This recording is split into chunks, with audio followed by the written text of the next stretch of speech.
It's week 8 in college football just ahead. Penn State is looking for a head coach. And from what I understand, Nebraska's Matt Rule isn't necessarily squashing any kind of rumors. Welcome into the Voice of College Football. It's our late night show here, Monday through Saturday. That means Monday, Tuesday, Wednesday, Thursday, Friday, Saturday. If we've got football on and that football is of significance, then we come to you after the ball games, post game, and otherwise it's 10 p.m. Eastern time. Please leave the comments and questions there in the chat. You've got me for an hour at least. I would love to be here all night. That is up to you. So we appreciate you. We left the call-in line there in the chat. Of course, I'll go over your comments and questions as well. They show up best with the Super Chat contribution, which we appreciate.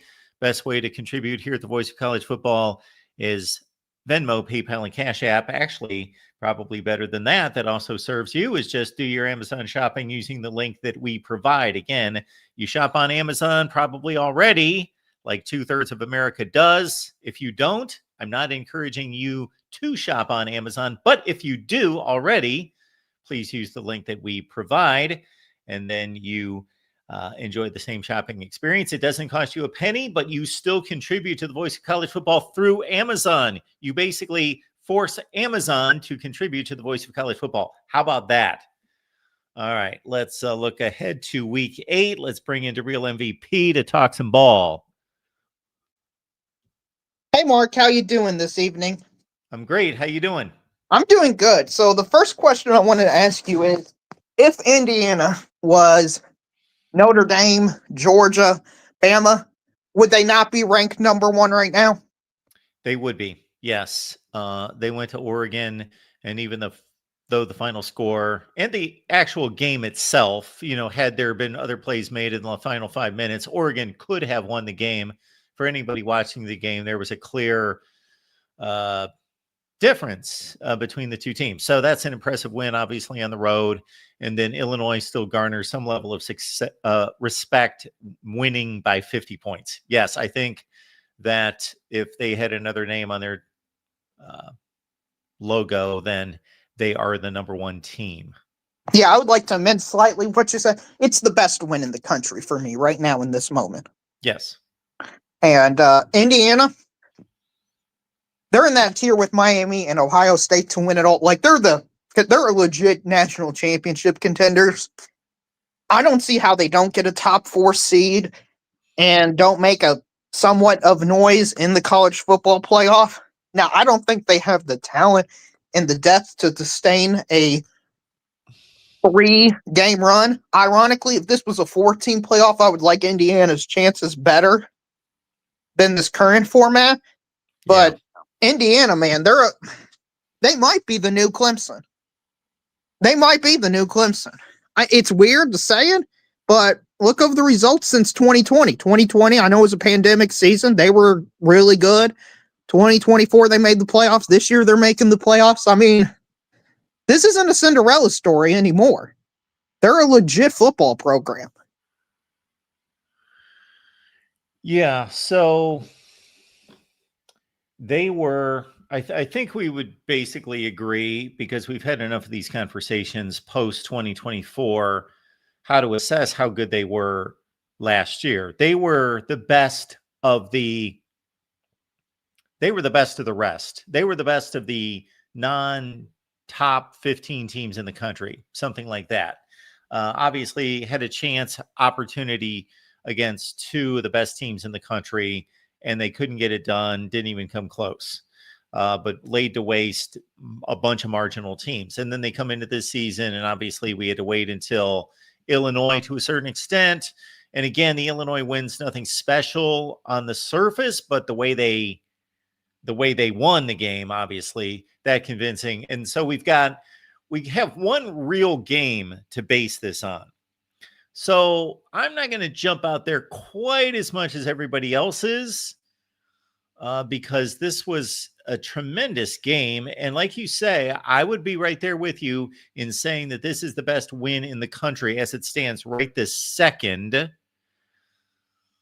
but I would think that things could change in the next few weeks. Like the Alabama win at Georgia could prove to be a better win at some point. But anyway, it's a top 5 win this season. So I'm not in any way calling them fraudulent by any stretch of the imagination. They have proven as much as possibly could be proven by the number of opportunities that they've had. I just want to see a little bit more, and I want to see it sustained. You're making a projection forward, which is easier than what the rest of us will do, and that's once it's said and done and they've gone to 4 straight playoffs, and then people say, yeah, they're the next Clemson. They are the Clemson of the 2020s. But you're making that projection here as others are. The way college football is structured now and the way the Big Ten is positioned with television rights, media rights, the most money per school. And from what I hear, and this has to be credited all to Curt Cignetti, that he has energized that program to the degree that they're getting donors excited and involved. I don't know how deep the pockets are at IU compared to their rivals, but I'm sure for at least a few-year run, they can probably fund a football team, certainly. So everything that you say makes total sense. We just haven't seen it yet, and our evidence is still pretty light. I understand that, but they're doing a lot more than most programs have ever done. And all props need to go for them, what they're doing currently. Let's define what you just said, Daryl. They are doing more right now than most programs have ever done? What these last 2, or I would say 6 years, they've been top 15 in the country, for most programs out there. Yeah. I don't think they've had a stretch like this for most programs. Now, obviously, your league programs and your mid-tier programs, they do. But, outside of, having that one special player like Virginia Tech when they had Michael Vick, it's a clear fluke. What I'm impressed about Indiana is they're sustaining this with multiple different quarterbacks. They are? What are they sustaining? You've lost me, Daryl. You usually don't lose me, but you've lost me on this. They had a good team in 2020. They actually, let's take it back to 2019. So those 2 Tom Allen teams were good enough to lose to Tennessee in a bowl game and Ole Miss in a bowl game. They were top 25 teams. Okay. This situation's totally separated from that, because then they went back to being Indiana for 2021, 22, 23. So there's 3 consecutive years. They're back to being Indiana. He gets fired. And now we bring in this Curt Cignetti, who has taken the entire country by storm. And I will give all props to him, because he is Deion Sanders, but he's backed it up. Right. So maybe they've been remarkable, but we've had enough discussions about this. I've heard enough out of your mouth that I've generally agreed with about your analysis of what Indiana football was last year, which was impressive. Right, but the thing I'm taking is I'm not looking at it from standards. It was not impressive by Georgia standards or Clemson standards. Right. Indiana is not Georgia, Ohio State, the elites, but they have established themselves as a tier 2 program. Okay. Maybe the best of tier 3. They're now your Missouri level program. Okay, I'll go along with that, even though I still think it's only a year and 3 games, but it's been convincing enough. I will totally agree with you that I will put them on. I think Missouri's a great comparison. Okay. Right. And it's hard for a program as a Kentucky fan that's just literally at the basement to get that high. Absolutely.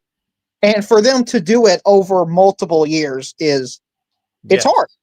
I know you're an Ohio State fan, so so you may not understand it, but for us little teams out here, it's hard even for 2 years go back to back and be this good, man. Okay. I know I'm an Ohio State fan, but I think I have a pretty clear perspective on success in the sport and who achieves that success and what that looks like. So, for example, Wake Forest is a all-time bottom dweller. Right.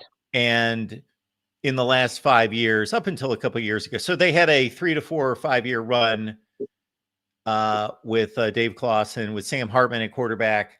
That doesn't compare to this, but they were kind of the standard of what you expect Vanderbilt, Northwestern, Wake Forest, Indiana to be when they can finally do everything possible to get good. Be Right. 8-4, 9-3. Well, what I'm more impressed about Indiana is I don't believe it. I know this for a fact. They're doing it in a tougher conference. For me, the Wake Yes, Forest, I sure. don't know how much of it was Sam Hartman, Dave Clawson versus their schedule was pretty light in comparison to what Indiana's having to face right now. And I think it's harder for the SEC and Big Ten teams that are absolute in the toilet for their entire program to get to this level. But I'm pushing back on 2 points. Number one, your overall assessment of the schedule is spot on. However, they haven't faced that schedule yet. They faced 2 teams, and one was probably one of the best teams in the country, Oregon, and that is a remarkable accomplishment and effort. And one was who did they just beat? Did they just beat Missouri? Did they just beat, meaning Illinois? Did they beat Missouri? Did they beat SMU? It's a really good win. And again, it was by 53 points. Right. I'm pushing back on 2 things that they've really proven. Again, I got to see consistency. I understand. I think what's impressive to me as one of these smaller schools is the margin of victory aspect. Because when you're Ohio State, you can walk into a game and out-talent them and beat them by 28. When you're Indiana, and these games it's pretty even talent-wise, and you beat them by 50 points, for Indiana. I'm not saying for, the elites of the elites. Yeah. But for your Indiana, Missouri, Tennessee, Vanderbilt, those type caliber programs, it's impressive. Okay, so I'm guessing that the chat is probably on your side in this, and I get why, because they have been so impressive this year, is that it would be almost a shock at this point if it reversed and they hit a brick wall and they finished 8-4 this year and they lost 4 games. We were like, where'd that team go? They've proven it to the point, that Oregon game was so impressive and the Illinois game so impressive that, that's strong evidence. Football games are meaningful. That's strong evidence that they're not just going to hit a wall and collapse. They are this good. Well, it's not just those games. It's when they play the marginal teams, it's not close. Well, that was last year, sure. I understand, but for this stretch, I think a lot of people are baking in one. That was, they probably should have lost that game. So that was not a dominant effort against Iowa. That's fair. That is fair. Squeezed by on that one. Which I do think Iowa is a legit football team. I mean, they did go to Wisconsin and beat them by 37. For Iowa, that's really impressive. We like to make fun of Iowa, but yeah, there is no shame for the elite of college football. And in that conference, it's going to be Ohio State all the time, and it's going to be Michigan sometimes or whatever, to go to Iowa and just win however you can win. Just get out of there with a win.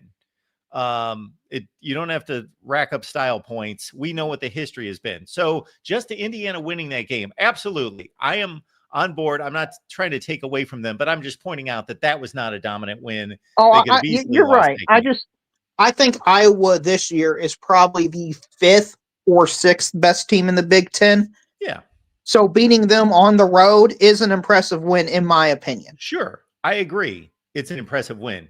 It wasn't won impressively, but it was an impressive win. Yes. If Ohio State played Iowa this year and they just won the game, nobody's batting an eye. Nobody's saying anything. If they just left Iowa City knowing what the history is and what that looks like and that defense and that crowd, and they won 23-20, nobody's saying anything about Ohio State. Everybody's just saying, oh, well, that's Iowa on the road, and Ohio State got it done. That's all that matters. Move on. So I'm not trying to take away from that. But the other point that I'm pushing back on is this analysis of this 5-year run. Okay, maybe I'm looking at it through rose-colored glasses because I have a bias somewhat toward the smaller schools. I like to see them do well. I do too, actually. Well, as a Kentucky fan, it's nice to see one of us be represented. You know, it's like a David Goliath situation. So it is nice to see a smaller school go out there and punch their weight. So I am probably using some bias and putting so in. You lost me, and I'm not trying to nitpick, because we all say things, and I do it all the time, where somebody will catch me and say, "You said this," like they'll quote me, and I'll say, "Well, you really needed to listen to the entire conversation in context, because I sit here for 20 some hours a week, and there's a lot to say, and I will say some things that I didn't quite word it exactly the way I had intended, and it may sound differently than what I intended." So I'm not going to completely take you off the hook, but I'm just interested by this comment about this 5-year run of Indiana football, because I meant over the last 5 years. Obviously, I was saying they've had more impressive seasons in there than they were expected to have. So like 2020 was a really good football season to where they established themselves as a tier 2, tier 3 program. A lot of people thought it was a fluke because of the pandemic and all that stuff. Same thing in 2019. And then 2024, 2025 is the same thing.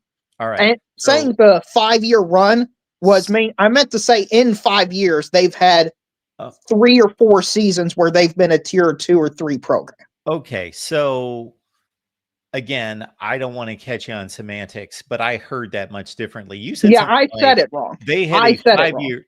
You said they had a 5-year run, unlike what most programs around the country have. And I was going to start going, Wisconsin doesn't have 5-year runs like that, and Minnesota doesn't have 5-year runs like that. I phrased it wrong, and you're right to call me out for phrasing it wrong. Because there's probably still, if I do the math real quick, under 500 in these 5 years. Probably. I mean, it's getting closer and closer every single week, but I would lean slightly to your direction. I do have some other topics I wanted to get to. Okay. Have you seen the Marcus Freeman to Penn State rumors? So we did a Big Ten Live show. We also did an Iowa show that I would encourage people to check out, because even though it's an Iowa show, we had Marty Leap on from the Whiteout Report, and we really we basically talked Penn State for an hour, and then we did more in the Big Ten show. And he brought up Marcus Freeman, or maybe Corey did, and that was talked about. I don't know why Marcus Freeman would go to Penn State other than just more zeros or a higher number before all the zeros. Let me try to give why Marcus Freeman would go there.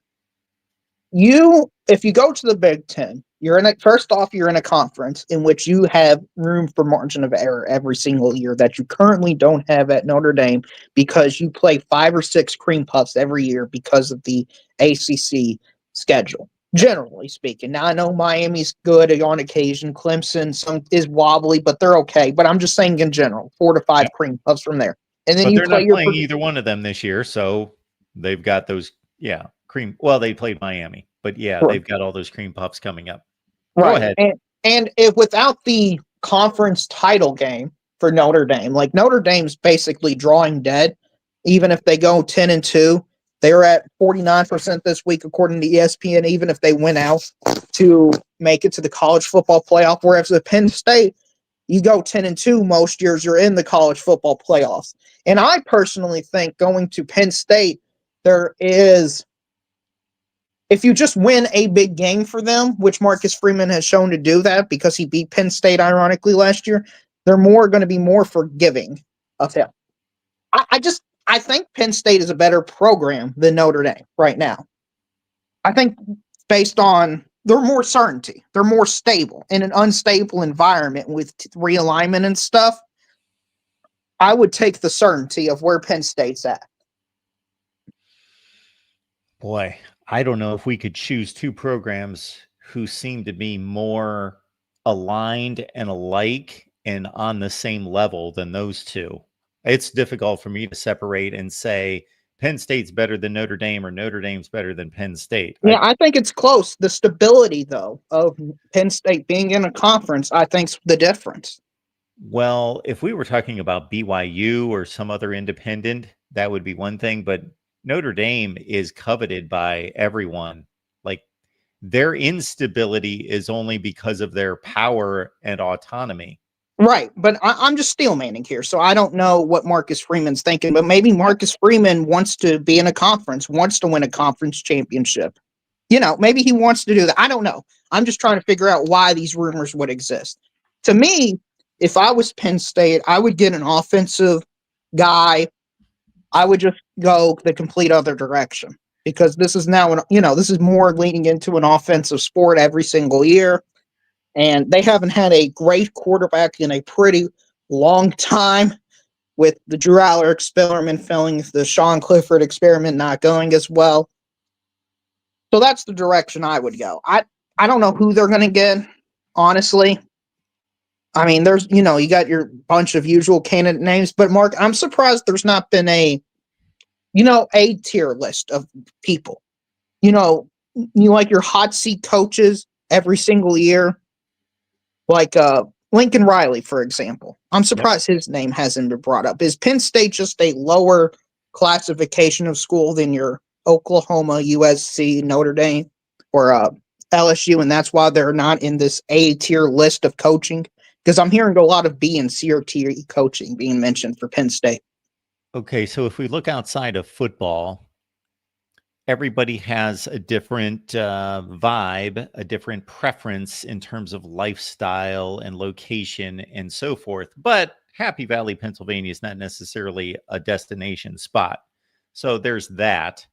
But besides that, from a football perspective, this is a unique opening that we rarely see. We see it with Georgia and Mark Richt. We saw it with again, Lincoln Riley and Oklahoma and Notre Dame and Brian Kelly. But, Notre Dame looked from within and they had their guy right there. USC was targeting its guy. But in terms of making a decision, we're parting ways midway through the season. And now we've got the map to look at and look at everyone. Those other ones were very much already targeted toward a certain individual. So this is a very pretty unique situation. And when you have a coach, it's not like Oklahoma at the end of the 90s was a blue blood that had lost its way for almost a decade and was looking for somebody, and they hire Bob Stoops. And we could throw in a bunch of different examples, Texas, et cetera, et cetera. This is a team and a program that's achieving better than all but about 5 to 7 schools in the country. So they're not just looking for a football coach. They got to look for somebody who's going to be better than James Franklin and deliver better than James Franklin.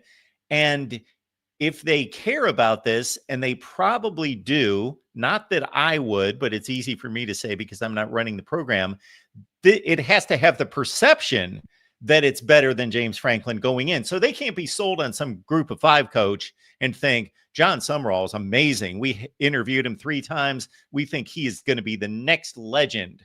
That's not going to sell. Even if they fully believe that, that's not going to sell. So they got to wow people with a selection that's better than James Franklin. And that's like 5% of the country. Yeah, if that. I heard a lot of people talking about Alex Golish, the Southern Florida, and I'm just like, that just doesn't feel like a Penn State leveled coach, in my opinion. Like, I know they're having a fantastic run this year, but it's only this year. And for Penn State, it really doesn't.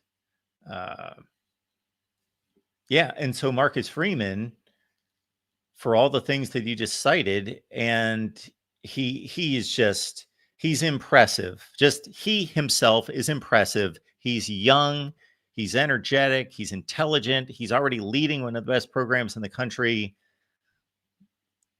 I don't know how reasonable it is to get him off of his good job, but it's worth a shot. Right. So that's Penn why he's State's on the got to list. call and they got to call the A-listers because I don't see the fan base supporting a B or C list guy. Exactly. Even if he could be a great coach someday, or maybe the first year could be a great coach, but it has to be sellable to the fans. Right. I wanted to ask you because I didn't get to ask you. It seems like this year is already setting the stage for massive coaching change in college football. Like James Franklin feels like the first big domino to fall. I'm like Sharon Moore's on the hot seat, Lincoln Riley somewhat on the hot seat, Brian Kelly somewhat on the hot seat, Mike Norvell, I've heard him on the hot seat, Billy Napier, Florida's on the hot seat. Like to me, this is a year like 2021, I believe it was, where the landscape of college football itself could change. Do you agree with that interpretation? Well, from a quantity standpoint, it would be even more so because I'm just thinking LSU and, well, obviously it involved 4 schools then because it was LSU, Notre Dame, USC, Oklahoma with those 4. But if all those moves are made that you just mentioned and throw in Wisconsin, then those will create other openings. We could have a massive shift that we've never seen before in one off season. Right. I think the coaching search this year, and this is my bigger point, is the smaller schools like my school. I'm almost like we got to keep Stoops for one more year because we're going to be like the 30th best coaching job. That not that low, obviously, but maybe 15, 12, something like that. If all these jobs get open, because there's a lot of coaches that are on the hot seat that are not doing well right now, Mark. Like Florida State, to me, their head coach should be on the next train leaving town. They've lost 10 out of their last 11 ACC games. Yeah. Second year in a row. It's already October 14th. They're out of the playoffs, ACC title game, and everything that's meaningful. Like, how does he survive this year? So the other thing that is just an extension on the point that you're already making is that some of these schools, if they're playing chess instead of checkers, may be thinking, we'd love to get rid of this guy right now, but there's 9 other schools that are at or above our level that are looking for coaches. And if we just slog through one more year with our guy, we're going to save X number of dollars on a buyout. Maybe he'll inexplicably turn it around, especially a guy like a Norvell at Florida State, where we're still trying to figure out how good is this guy. Like he's this good. No, he's not that good. He's this good. He's not that good. And it probably is because he's just an average football coach is what it turns out to be. So the bounce of the ball and the luck of the transfer portal works in his favor or works against him. And they may be thinking, well, we may have a better selection next year than we will this year, competing against all these near elite programs. Although most administrators overrate the value of their school and their program. That's the only thing. They usually think they're better than they really are. Yeah, I got you, Mark. I'm just fascinated because like all the coaches I thought were going to get fired for sure, like Billy Napier and Luke Fickell, if they had a bad somehow they still got a job. But James Franklin doesn't have a job. Like what? Like he would have told me that. I would have loved to see the odds of that before the season started. Like you're going to have James Franklin be fired, but Billy Napier isn't fired yet. It's like, what in the world are we talking about? It's a crazy, and we didn't even bring up Sam Pittman, Arkansas. He's already gone. There's going to be like 3 or 4 SEC jobs open this year, probably. Yeah. And then you're going to have 2 or 3 elite jobs with Penn State already being there open. It's going to be crazy. Yeah, it is going to be crazy. Yeah. Final thing I'll say, Mark. Most exciting game for offensive standpoint this week, USC Notre Dame. That scoreboard operator, Mark, he's going to be busy. They're going to be scoring at almost every play, Mark. With that amount of defense, People going to be wide open. 63-59 is probably going to be close to your final. I'm looking forward to that game the most. Anyway, have a good rest of your show. Thanks to Real. All right. We appreciate everyone being here at the Voice of College Football. And I know that I try to sift through all the comments and post most of those on the screen at some point. But, man, it's going to be tough to top that one. I just think that needs to live there, right there. I think we just live with that comment right there. So we got about 25 minutes left, and we'll need to get through these calls. So let's do it. We got Luke on the line. Luke, what's going on? Hey, Mark. I want to talk about how impressed I was with the way Hawaii finished that second half on Saturday against Utah State. Okay. I mean, Alejado went, I don't know, like 31 for 45. He had like 415 and 3 touchdowns. That was a good game. And I know there's a lot of football left to be played, but don't count out Hawaii for the Mountain West Championship. Like, I know they have UNLV later down the road, and that's going to be a big game Friday night on FS1. But honestly, I think Hawaii has a really, really good shot. Timmy Chang is a good head coach. I think he's one of the better head coaches in the Mountain West.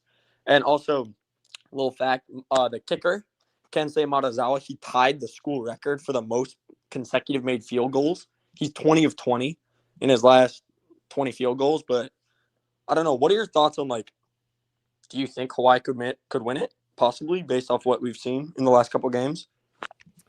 So I believe you called me about this on Saturday night, Luke. I did. And so for anyone who wants at least the Voice of College Football's version of a deep dive on Hawaii, I gave it a shot because, in another time and place with the Voice of College Football, I would have been able to tell you so much more, but my days are occupied with another business. So, I had to brush up on Hawaii football, having only known their quarterback and their kicker before that conversation. So we looked around and saw that they've got no running game or little running game, 2 backs that average 4 yards per carry. And it's not a Boise State or what was last year a Boise State. And then, 1A was UNLV type of league. It appears to be extremely balanced, and Hawaii seems to have just about as good a shot as anyone else. So that's about all I can come up with, having only seen Hawaii play like the second half against Stanford. And, we got off here the other night, and I diligently looked for that game, but it did not have a TV listing on it, so I couldn't find it. Interesting. Yeah. No, that's all I wanted to say. But also, that's an outlandish comment by Christopher Foote. That's crazy. But it humors me, so I just leave it there. Yeah. All right. Well, thank you, Mark. Appreciate it, Luke. Have a good one. I love this Hawaii football deal. And again, if I apologize if I had more time, I didn't even get a top 25 that actually makes sense out. That thing used to be out Sunday morning. Boom. Here we are Tuesday night. I have yet to release it. And by the time I release it, nobody's going to watch it. But I do have a top 25 that actually makes sense. I would have really pressed into my Hawaii football in an earlier iteration of the Voice of College Football. I would have really pressed into that because I was mighty impressed with Luke and then him pointing out that we're gaining a Miami. Why do I keep saying Miami? Probably because we got a Miami channel, and I've said it about 8,000 times in the last couple of years. But Hawaii channel actually got an offer from some folks that would like to host some Hawaii shows. So we'll have to look into that. All right. Welcome into the Voice of College Football. We got Adam on the line. Hey, Mark. How you doing? I'm doing just fine. How are you? I'm doing good. I'll be quick. I just have 1 or 2 points I want to make. So Ohio State is number 1. And Ohio State played Texas and Grambling in Ohio. And they were at Washington. And they were home against Minnesota. And they were at Illinois. Now, if we look at Florida's schedule, we see they played Long Island University, South Florida. And they were at LSU, at Miami, versus Texas, at Texas A&M, and they still have Georgia, Ole Miss, Tennessee, and Florida State coming up. The last team is Oklahoma. They went against Illinois State. Then they had Michigan, Temple, Auburn, Kent State, Texas. Then they're going out South Carolina versus Ole Miss, then Tennessee, Alabama, Missouri, and LSU. My point being obvious.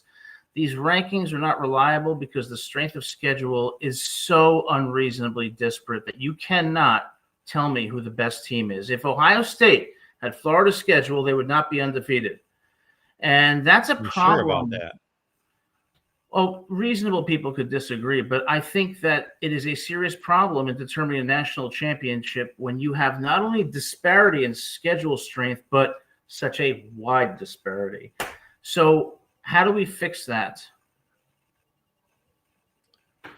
If that's all we care about, then we can fix that by doing a deep analysis of these programs, their recent history of success, and their projected success rate going forward, and then just simply divide them into balanced conferences. Let's say take the 70 that are already in power conference status and just divide them into 4 conferences of roughly, maybe 5 conferences of 14. But anyway, in some fashion that makes the leagues, number one, let's divide the leagues equally.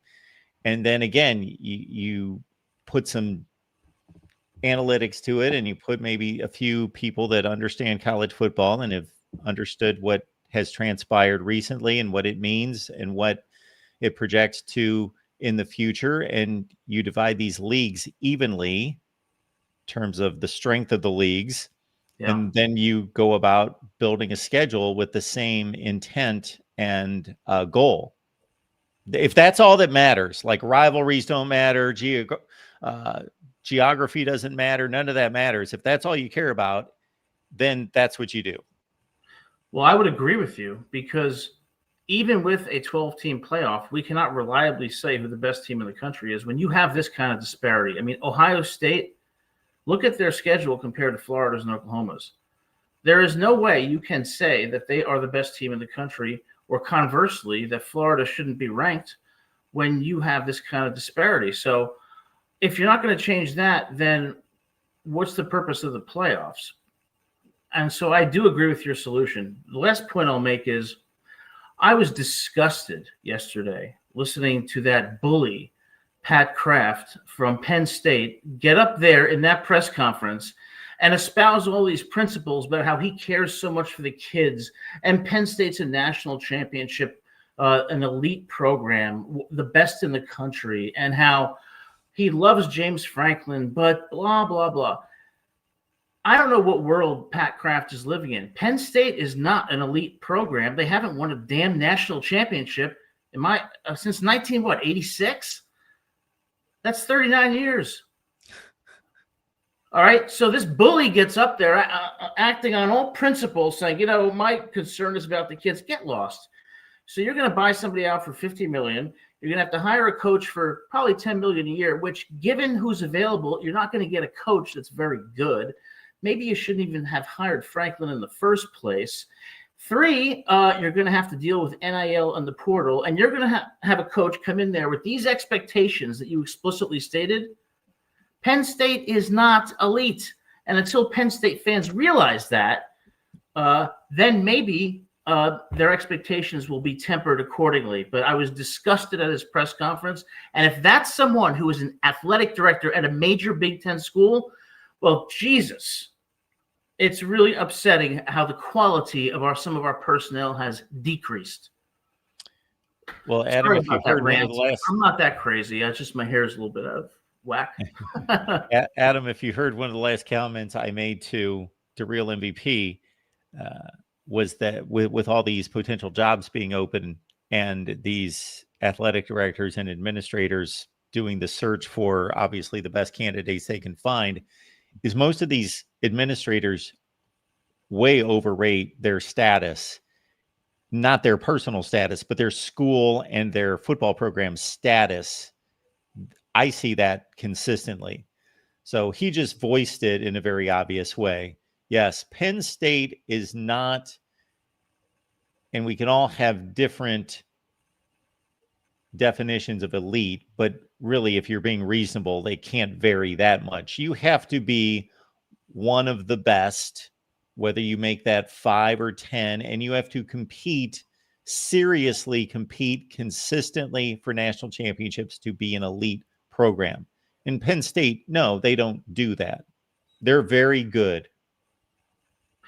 I agree with you. And the last thing I'll say is what sank James Franklin, and I say this with empathy, is he bet on Drew Aller, and he was wrong. And maybe at the time he had good reason to do so. But, if Penn State thinks they're going to get Cignetti, they're crazy. Why would Cignetti leave a program that's giving him every resource he wants and whose expectations are only probably to win 9 games a year, rather than going to Happy Valley or Unhappy Valley, where they're going to expect you're going to compete for a national championship or vilify you every year? They are going to get a middle-of-the-road coach, and they're going to get a middle-of-the-road program. Pat Kraft should be fired, and Penn State fans should temper their expectations a bit, given current realities. Thanks, Mark. Great seeing you again. Great show. Thanks, Adam. Appreciate it. Take care. So I don't always agree with everything that Adam says, but it's always well thought out. And it usually is a viewpoint that's a bit different than just about anybody else's. So I appreciate that. I do not like groupthink. Unless, of course, everyone in the group is speaking the truth, and that's the obvious conclusion to that matter. There is some positive groupthink, but most of the time, not. All right, folks, we do appreciate you being here at the Voice of College Football. And, this Hawaii surge in the chat that we've witnessed over the last couple of weeks is really going to push me to, I can't promise anything because I do not control the merch. Now, I'm the guy that signs the checks and pays the bills for the merch, but I don't control the merch in terms of producing the merch. But I will be on my phone when we get done here, and I will be seeing if we can, in fact, produce some Hawaii Voice of College Football merch. Because I'm sure at this rate, based on the response that I see, we should sell more than we do of these other teams. All right. We got Minnesota Dave dropping by. Minnesota Dave, what's going on tonight? How's it going, Mark? I'm good. How are you? You're always walking around. That's good. You get your steps in that way.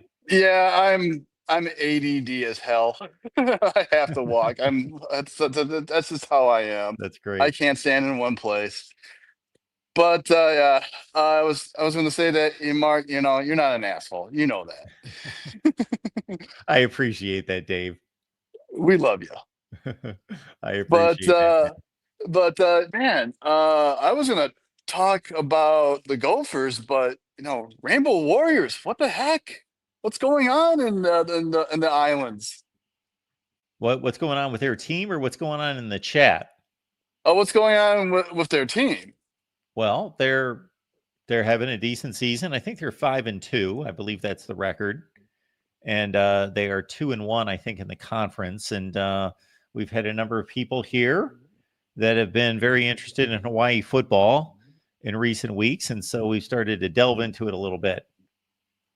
Oh, that's great. That's great for them because they're always the forgotten program because they play so late. Yeah. And most people are dead asleep by the time their games are over. I'm going to try to find every Hawaii video I've ever done and repost it, regardless of how old it is. I'm going to repost it. Yeah. There's not going to be many, but there's going to be a few. But we can talk a little bit about the Gophers-Nebraska game, which is a Friday game. And I unfortunately have to agree with Corey. Man, I that defensive line and offensive line of the Gophers is just not up to snuff to where it was last couple of years. Yeah. The run blocking is, like I said before, is just full. And if it wasn't for Drake Lindsey being as good as a quarterback as he is, can you imagine if we had a running game?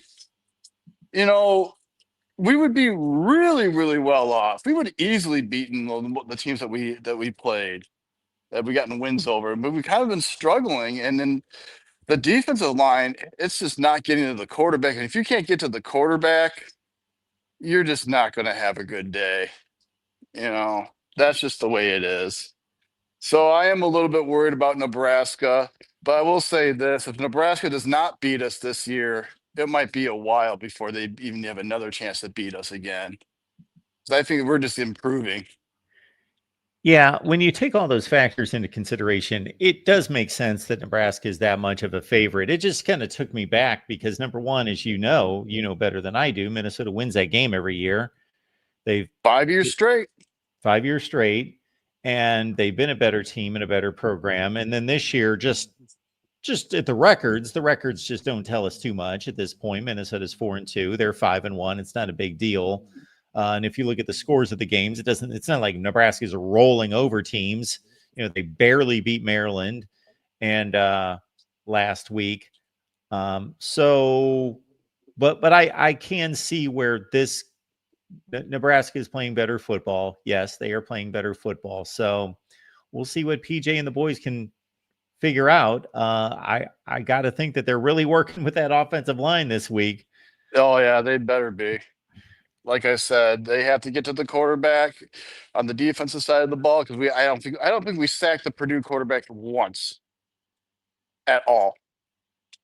I think it was all like he escaped every damn time that we had a chance to sack him, and that's a big worry for me because Purdue isn't that great of a team at all. No. And for them to outgain Minnesota by about 200 yards. Yeah. I And then the watched the time of advanced highlights possession. of that. Yeah. That's like the first time I've seen the time of possession get dominated by the other team. That's normally like PJ's bread and butter. Yeah. So, yeah, man. So I'm a little bit worried about that. And then my other question for you is, who does Wisconsin get? Who would you go after if you are the AD at Madison right now? So I don't know if you heard the first phone call with the real MVP, but just think about the jobs that could be open. This could be unprecedented. I won't have the time to go back through history, but I will challenge whomever to find a year if, in fact, let's say not all these jobs become open, but most of them will. Wisconsin, UCLA, Virginia Tech, Florida, Florida State, Arkansas, Penn State, and I'm probably missing a couple. So I would not be, and this kind of fits Wisconsin. Like there's going to be pressure at places like Florida, Florida State, Penn State to hire a name to satisfy people. Wisconsin shouldn't fall into that. They don't need to hire a name. No. Hire the best coach, even if nobody's ever heard of him. He's just a really good group of five coach, or he's the best coordinator you can find anywhere, whatever. Just don't even make public relations a part of it. No, you just need to get the best guy in there that can build a program, knows what he's doing. Yeah. I haven't really given it much thought in regards to who that would be. They need to find somebody. I always talk about the Toledo guy, but I don't know if he wants to leave Toledo. Yeah, Jason Candle would be, I think, a good hire. I think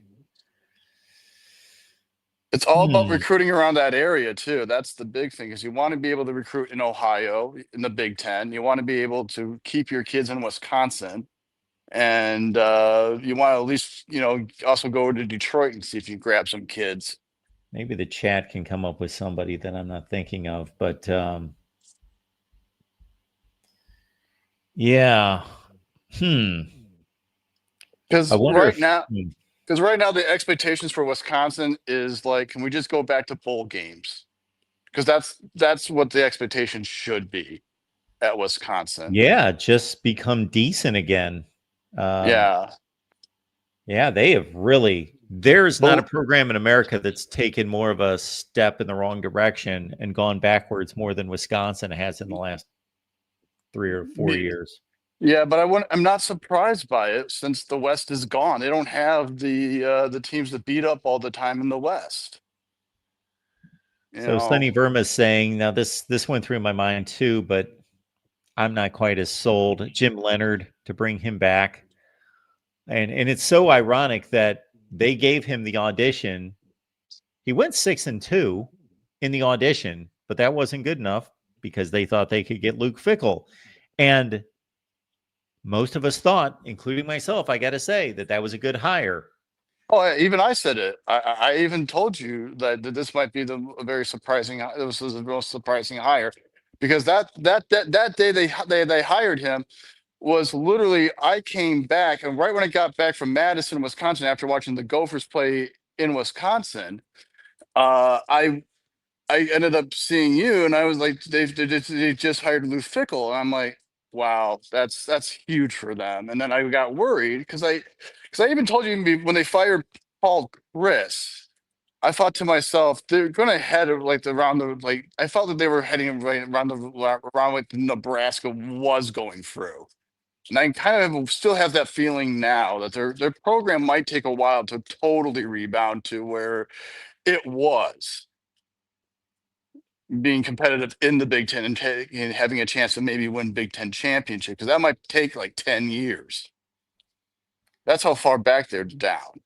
Well, I would generally, in the old world, agree with you, because I made this example of Penn State the other day, because when the Sandusky stuff went down and they got the bowl bans and the scholarship reductions and all that business, and on top of that, just the stigma of what happened, what really good football player wants to go to Penn State in the aftermath of all that? So I figured all they're going to be able to recruit is a bunch of 3-stars, and they're going to be buried for 5 to 10 years. But obviously they weren't. So I don't think, and now we got the transfer portal. So Mm-hmm. I don't think it has to take 10 years to come back.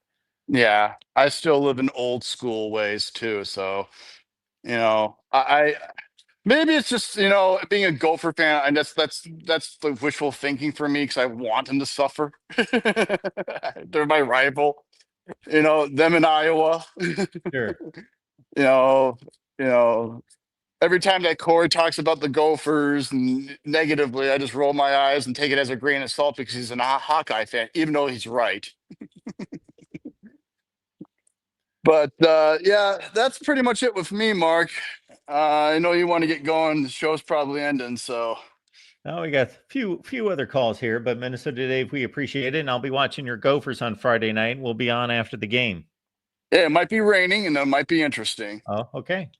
All right. Talk Dave. to you later. Thanks, man. Bye-bye. Bye. Yeah, Minnesota and Nebraska on Friday night. And I think that there's another decent game on. So that's one of those deals where we will not be on at 10 p.m. Eastern time. I want to watch the game, so we will be on after the game.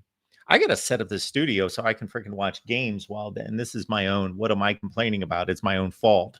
So I can watch the games while we're on late on Saturday nights. I can watch the West Coast games. I used to be able to do that the way I had it set up before. So I appreciate a bunch of you pointing out Christopher Foot's stupid comments in the chat. So here's my take on it. I can only think of like 2 times that I ever banned anyone for making a statement about me, because you can call me an idiot, an asshole, a jerk, or what. I just think it's funny, and I'll even, like I did tonight, I'll even put it on the screen for 20 minutes. It doesn't bother me. It's like hopefully my self-esteem is not so frail that I can't take like either like honest ribbing is fine. That's great. We all trash talk, or people that legitimately tear apart my work, or legitimately have a beef with something I said, or catch me having said something that's somewhat erroneous or something. That's all fair game. But just to like make blatant like comments. So I even let those go until he made a statement that was rather graphic that I thought, I don't care as it pertains to me, but I just don't want other people reading that in the chat. So thanks for pointing that out. We kicked him out for a little while. Hopefully he can come back. I don't know what his issue is, and he can give me a call, and we can possibly discuss what his anger issues are or otherwise. We got Rob stopping by to talk some college football. Hey, Rob. Hey, Mark. Yeah, so Christopher Foote, I hope he gets some help because he seems to be having a troubling time recently. But anyways, enough about that. I find it funny that, this whole James Franklin thing, everybody's talking about potential hiring, like coaching hire candidates. And the name that seems to be coming up more than any other name is Matt Rule. Yeah. And I'm just thinking to myself, if Penn State spends $50+ million to boot out James Franklin to hire Matt Rule, exactly, that's insane. Like, that's insanity to me. And no disrespect to Matt Rule, I think he's done a good job with Nebraska. I mean, they're at least winning. They're getting to bowl games now, and they're competing against ranked teams. They're just, they're in a better spot than they've been in a long time. But like, his record against top teams is not any better than Franklin's. I mean, I don't know that that's going to be a great hire for them. In fact, I'm pretty sure I do know that it's not going to be a great hire for them. So, yeah, I mean, this is not a fair comparison because obviously James Franklin has had the Penn State job where you have the opportunity to win big, but the comparison of their accomplishments isn't even close. Like, right. To give Matt Rule that position where he has been at Baylor and he has this little third-year magic. He did it at Temple. He lifted them to a conference championship game. Then in Baylor, the same thing, a conference championship game. And not at Nebraska necessarily with that much of an elevation, but he has shown that he can take over a bad program and make it a good program. But he's never done anything unprecedented, and his work at Nebraska still is not completed. He's not built a juggernaut there. They're decent. They're okay. They're in a mix of about 8 teams in the middle of the Big Ten that could all win or lose against each other. But yeah, for them to fire James Franklin, who's continually gone 10-2, and if he does what he's done the last 10 years, would be going to playoffs, and replace that with Matt Rule. Matt Rule has shown nothing to give evidence that he would be able to surpass that. And that would be insane. It's funny too. I don't know if you saw the clip, but somebody asked Matt Rule at a press conference about it. Not necessarily about, getting hired at Penn State, but I forget what the question was, but he's basically like, oh, I love Penn State. I met my wife there, my alma mater. Like, he's just gushing about Penn State for like a good several minutes. And I'm thinking to myself, if I'm a Nebraska fan, if I'm a Nebraska athletic director or, board of directors or like whatever, any kind of position in Nebraska football leadership, or even, like I said, a fan, I would be like, that's not what I want to hear right now. I don't want to hear my head coach gushing about another Big Ten rival, especially when his name is being brought up in the coaching hiring candidacy. So very interesting there. What I also find interesting is that the opposite of Franklin leaving is kind of like, where would he land? And we were talking about Luke Fickell, and I know you guys were just talking about Fickell as well. I think Franklin would be an amazing hire for Wisconsin if they could grab him. Although they have their absolutely, he would. Yes. Yeah. And they have their own buyout issues with Fickell, I believe. But I think it's like 20 million maybe or something like that. It's not as yeah. But it's in that range. So Florida State, Auburn, possibly Virginia Tech, Penn State, Wisconsin, UCLA, Arkansas. I may be forgetting one or two that could be out there. Let's say 80% of those open up, because I think most of them will. I don't know if James Franklin, how he's going to perceive himself and his future going forward. He's accomplished it enough at Penn State. I don't think he has to settle for Virginia Tech or UCLA. Right.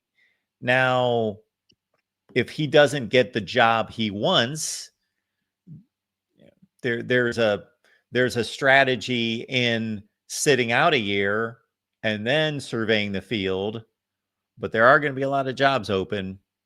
So if I'm James Franklin, as long as Wisconsin can convince me that they're all in to rebuild their program and be a football power again, then I think he would take that job, and I think that they would love to have James Franklin. Oh my Yeah. goodness. Yes. Yeah. And I think the thing about Franklin that always that stood out to me was he's definitely one of those guys that players and families of players love, and and he's a good recruiter. He doesn't always get like the highest ranking recruiting class, but he recruits well for what he wants to accomplish, especially, the linebackers, the running backs. Like, he's very good at craft, recruiting certain types of players. And that's something that you look at Wisconsin, that they need to get their identity back to that physical kind of, running the ball. Like, they lost that when Fickle took over. So I think Franklin would be an excellent fit for them. And I was just thinking about that, like, it'd be interesting to see where Franklin lands. But moving on to some of the matchups this week that I think are very intriguing. I think we're going to have another top 10 upset this week, Mark. I believe Vanderbilt is going to topple LSU. And I'm not really all that, I don't think that's something that I'm like kind of iffy about. I'm pretty sure it's going to happen. I mean, we'll see. I could definitely be wrong, but I think that's one of the more likely top upsets of the week. I could see also, obviously, Notre Dame could easily lose to USC, I think, after what USC just did to Michigan. Because I would say Notre Dame and Michigan are somewhat similar in their styles of play. Just Notre Dame's got a better offense and probably a better defense this year, in most, at least recently. I could see Texas Tech potentially stumbling against Arizona State as well. I don't think that's going to happen, but I could see it. And yeah, I don't think there's that many upset opportunities, but those are the ones that stand out to me the most. So the issue with Arizona State is Sam Leavitt's hurt, and I don't know if he's going to be due back this week, and that's why they got completely annihilated by Utah. Not taking anything away from the Utes, but that was like a 2-point spread. And then Sam Leavitt missed the game, and they lost by 4 touchdowns because Jeff Sims is awful. I forgot. That's right. I forgot. Yeah, he did. He's out. Yeah. Yeah. Well, yeah, never mind. Well, that's pretty secure for Texas Tech then. Yeah. That would have been interesting, though, if Leavitt was healthy. But yeah. BYU and Utah should be an interesting game. But what do you think the chances of a top 10 upset are, as far as so let's specifically say LSU Vandy. What are your thoughts on that? Don't give me your prediction, because I know you got your people are paying for your picks and everything. Yeah. So, and I don't know what my prediction is going to be, but I made up a sheet today, and so I believe that LSU is actually a 2.5-point underdog on the road. So that's not really an upset. Vandy's the favorite in that game. I think I'll have to double check that. But it's regardless, it's only like a 2-point spread. So certainly LSU can lose that game. I saw LSU against Clemson. I saw them against Florida. They haven't really. I'm trying to think of their most recent games. They lost to Ole Miss. They only scored 19 points in that game.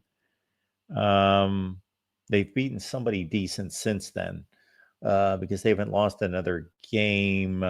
They did beat South Carolina by 10. South Carolina. Yeah. What was that? 20-10. So look at LSU's scoring. They are still not putting the ball in the end zone. 20 points against South Carolina, 19 against Ole Miss, 20 against Florida, but they were pick 6, and they got 5 interceptions against DJ Lagway. Their offense. Again, I'm going to be interested to watch this game now against Vanderbilt, because they were supposed to have a great offense, one of the top 5 offenses in the country, and they certainly don't. Yeah, it's kind of mind-boggling to me that, just a couple years removed from having Jaden Daniels, and then just last year with Nussmeier having a 4,000-yard season, and this is what the LSU offense is this year. They're just anemic, and I get it. I guess Nussmeier's got that nagging injury, but I mean, it's not just Nussmeier. It's the running game. It's the offensive line. They've looked very underwhelming all year long. So, yeah, it'll be interesting to see some of these games. But I will go ahead and hop off, Mark. I think you said you have one more call. So always good talking to you, and look forward to next time. Thanks, Rob. Appreciate it. I am going to post the lines for the Friday games here, and we'll take our last call.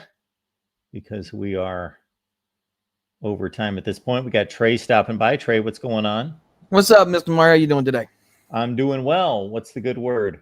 Well, I'm going to talk about a little bit of topics of what happened this weekend, and I'm going to go into the new games this week and pick it back on Thursday or Friday later in the week. All right, just a second here, Trey. So we're like 9 minutes over. So when you say you're going to go through everything that happened last weekend and all these games, that's the biggest point. Give me your best 2 minutes. Go.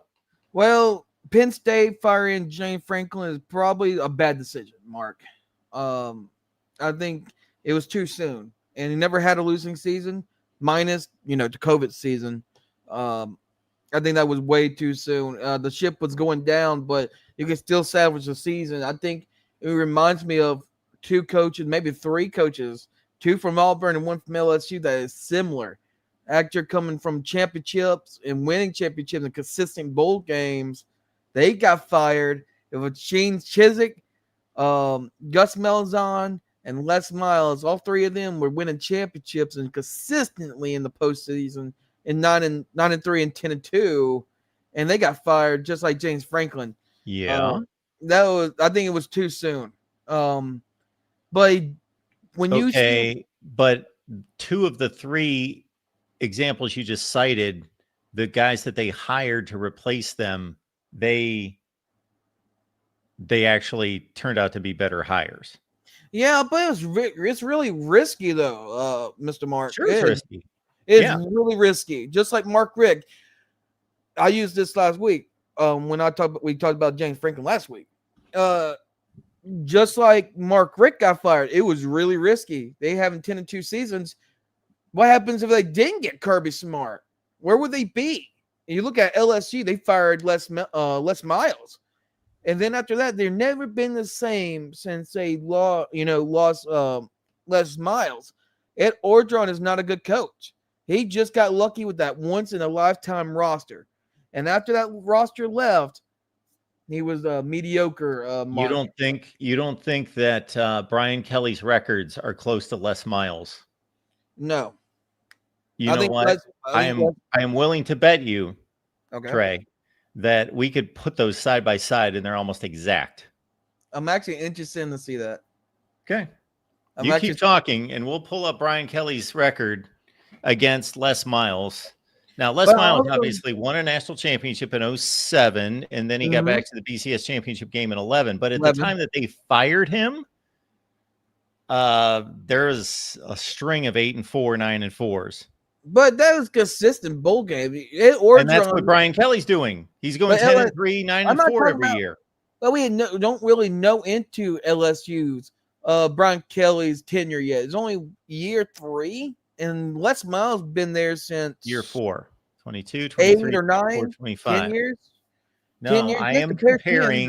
I am comparing Les Miles' last 4 years to Brian Kelly's first 4 years. Okay. Because that's what they were firing Les Miles for. They weren't firing him for winning a national championship in 2007. It was 2016. They were saying basically over the last 4 or 5 years, you've done nothing but lose 4 games every year.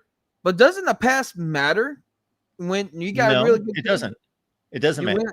It matters when we're voting on a Hall of Fame.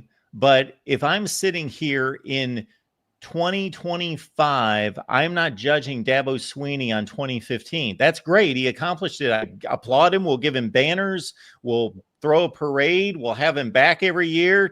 But I'm not judging. No, you don't have. That's what's ruined a lot of sports franchises. Major League Baseball teams, they pay for what they've seen over the last 10 years. They don't pay players for what they're projected to do. They pay Albert Pujols $100 million for being the best hitter in baseball 5 years ago. That's not going to help you going forward. You got to pay for what's going forward. So you don't say, oh, Les Miles, you won a national championship in 2007. And in 2016, that's we're hanging on to that. No, you're losing 4 games a year. That's not good enough at LSU. Bye. But that's how you run a sports program. But Les Miles got more of his players than Brian Kelly right now, Mr. Mark. He's got what? He inspires the players more, and also he utilizes. How does that translate to wins and losses? Les Did he- Miles? Yes. He was a strategic genius at times, and some of it's really risky. Oh, come on now. Oh, come on. Oh, hell yeah. Yeah. Les Miles was a strategy genius? Yeah. You've got to be kidding me. I No. think I could draw up a better game plan when I was 8 years old than Les Miles. Les Miles is a moron when it comes to strategy. Oh, come His on. game management was horrible, terrible. Hold on. Les Miles that was later in this single-handedly year. kept this channel going because I would post a video every Monday about what a moron he was, making the stupidest game management decisions. He knew nothing about clock management or field position. He was terrible. He's notoriously horrible. The worst I've ever seen. Him and Herm Edwards on the NFL level, they are the best I've ever seen at blowing a football game. What? Okay, hold on. Les Miles game management? Yes. Now, if you want to talk He about used- he building a utilized the program, players recruiting, more. if you want to talk about inspiring players, the players loved him, all that stuff, absolutely. But if you want to talk about nuts and bolts, understanding football and how to manage a game, he's terrible. He was really good at it. He was No. a really good manager, sucked. Mark. No. He might not be the best in clock, but he utilizes the players in his schemes and made it work. He had No, two he had great quarterbacks. coordinators that did that. Hold on. What? He had a good defense because of Kevin I didn't say he Steele. didn't have a good defense. I said But he the couldn't manage offense- a game. But the offense, he had two quarterbacks, Jordan Jefferson and Jarrett Lee, and he took those two guys, switching back and forth, and took them to the national championship. in Yes. And 2011. what happened? What happened in that national championship game? Nick Saban had 6 weeks to prepare for him, and how many points did they score? 0. It was 21-0, Exactly. It was 21-0. but it could have been worse. Okay, you're only proving at- my point. But look, he had some. He wouldn't have won a national championship or even got close to multiple. You just got done telling me that Ed Ogeron won a national championship. Gene Chizik won a national championship. That doesn't mean that they're great head coaches. Wait, whoa, hold on. And again, I am not attacking Les Miles' ability to build a program, recruit, inspire players, all those things, or even hire coaches and put them in the right position to embolden them to run an offense and a defense. I'm talking about he cannot manage a football game. But he's the guy that puts everything together, Mark. He wouldn't have won one national championship and got the other, played in the other, and multiple SEC titles without having some sense of coaching or being a genius. The way he's doing Les Miles is a genius. If Les Miles is a genius, we are all in trouble. He's also a good. Or we're all geniuses, maybe. But his best If Les Miles is a genius, I'm staring at my doorknob across the room, and that doorknob's a genius too. Oh, come on now, Mark. Come on. Why are you hating Les Miles? I just told you what he was good at and what he sucked at, and he could not manage a game. He might not be the best. I admit that he's not the best game manager. No, he was the worst. But his game planning and utilizing the schemes of his players with the OC and the DC, and also he was great at rallying the troops. He is very crafty. We agree on that. He is very That's crafty. what I'm talking about. He is very crafty. He will punt fake. Crafty. Yes, he does this to Florida all the damn time, and I will be pissed off when he does it. He does punt fakes. He does fake field goals. You can't win as many football games as he tried it on. Most of not, Mark. It would have failed. Somehow they worked it in perfection all the dang time. I don't think I ever seen it fail in LSU. Not a punt fake nor a fake field goal fake. Okay, his special teams coordinator can design a fake field goal or a fake punt, and they can execute it, which, by the way, you're incorrect. They did blow some of them. And again, the guy was notorious for blowing games. Notorious. Name one game, Mark. What did he blow? he blew a game at Ole Miss. I remember that. Was that back in 2010? 2009?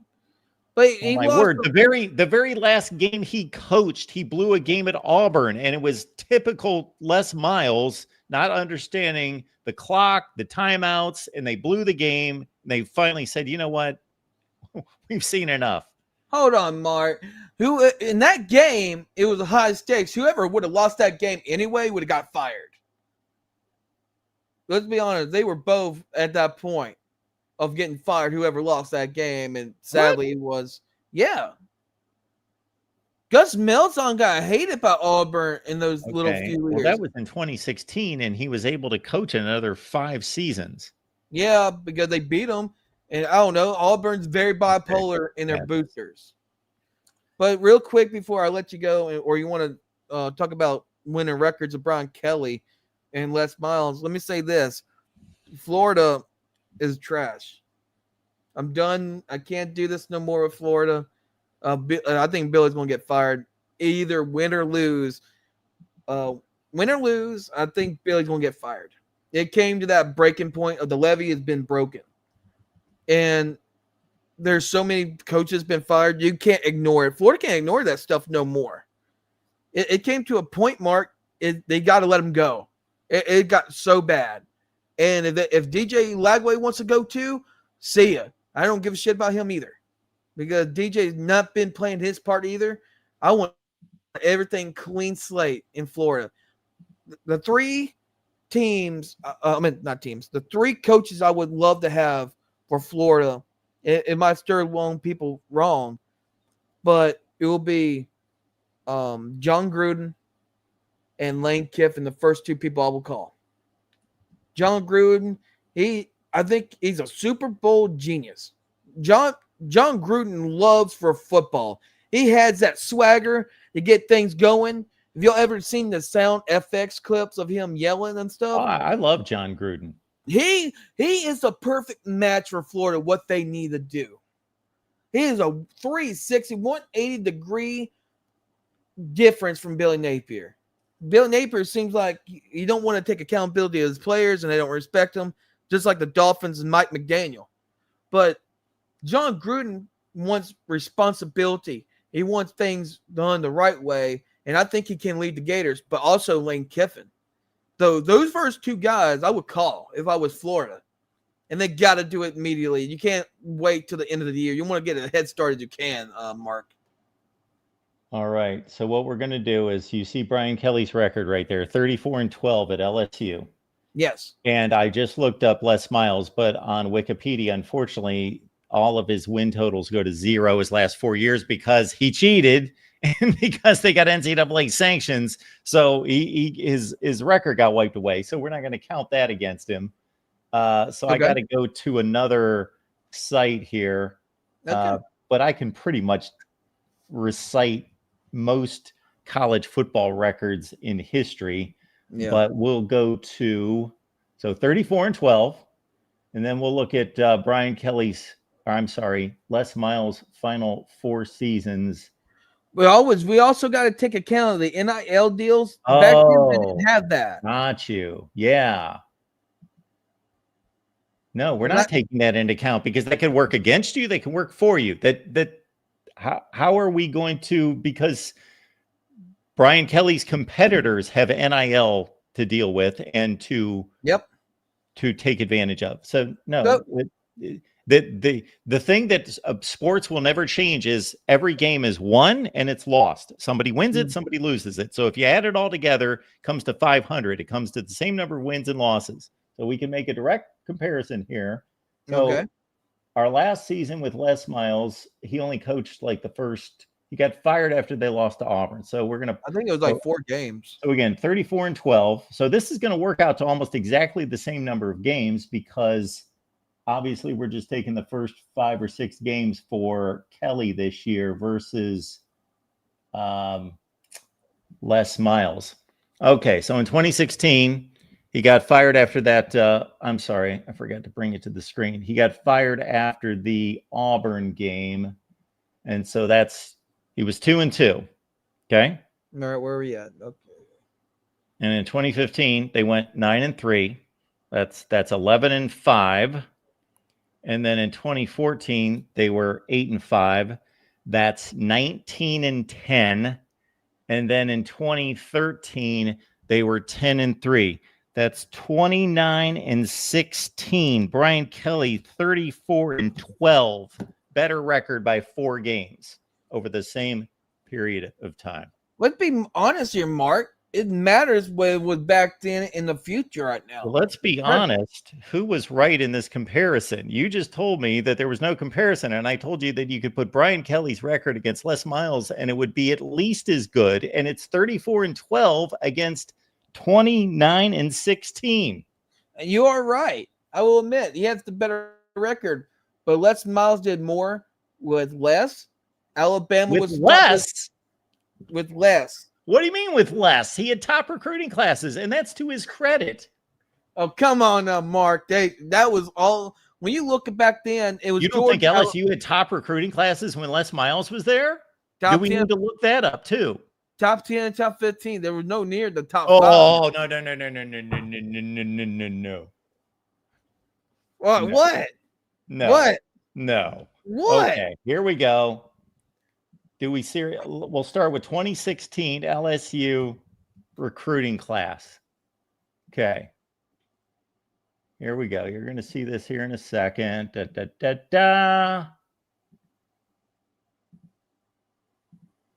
Some of you guys have been watching me for a while, and you think, the one time I will get slightly arrogant on you, Trey, is when people start arguing history with me. It's like, no, give it up.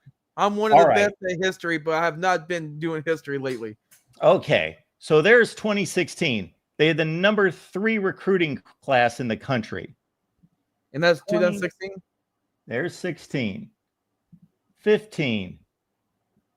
Number 5. Well, I wanted to. 2014.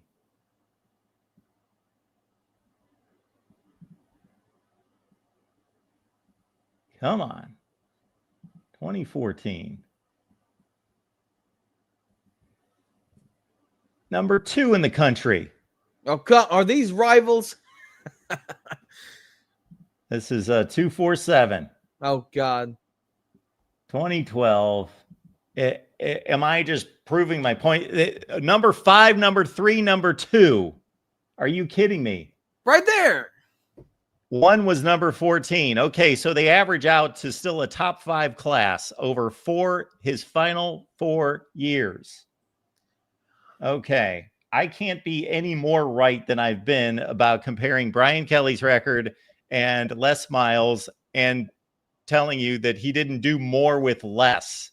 If anything, he did less with more. He had top 5 recruiting classes, and he was losing 4 games a year. Brian Kelly wouldn't do better with this class. Look at him now. We're not talking about Brian Kelly. Brian Kelly has nothing to do with this conversation to begin with. It had to do with me pointing out that Les Miles is not the greatest football coach in history, that he's really not that good. And I'm pointing out that he's losing 4 games a year with top 5 recruiting classes. But not some people. Okay, Trey. I have take the L on this one, Trey. Despite me arguing with you, I love your calls. I love your enthusiasm. I love your knowledge, even though you slipped on LSU here, seriously. But I love your calls. I appreciate you being here. Oh, real quick. Yeah. Do you think he'll be the next head coach of Florida when they fire Billy Napier? I think it's John Gruden or Lane Kiffin. Really? John Gruden is going to come back and coach? Really? I think, not only I follow him, him. He is the biggest genius in football. You want to talk about inside out? Well, yes. We are on the same page when it comes to understanding football, X's and O's. He's brilliant. Yes. You look at his YouTube channel, his previews is top notch. He beats anybody, except for you, Mark. You're great in history. I'm talking about inside the plays, in and out. Everything. He's the guy for the job. As you probably know, and if people haven't checked it out, nobody is more entertaining opening a box full of gear and merch than John Gruden. John he can turn the program around. He said, I watched him during that Jacksonville and Georgia Bulldog when he came over there just to speak. He's a good speaker too. He said he wants a coach in the SEC. So this could open the door for him. This could be awesome. What happens if John Gruden, think about it, Mark, John Gruden versus Kirby Smart? Oh, well, just John Gruden being in the sport would be great for college football. Hell, I want him back in the NFL. I want him back in football, period. It was awesome. I grew up watching John Gruden. I watched him when I was growing up, and I'm 29 years old, and I have watched him from the Raiders and the Bucks to YouTube man now, and he's great, man. Oh, I love John Gruden.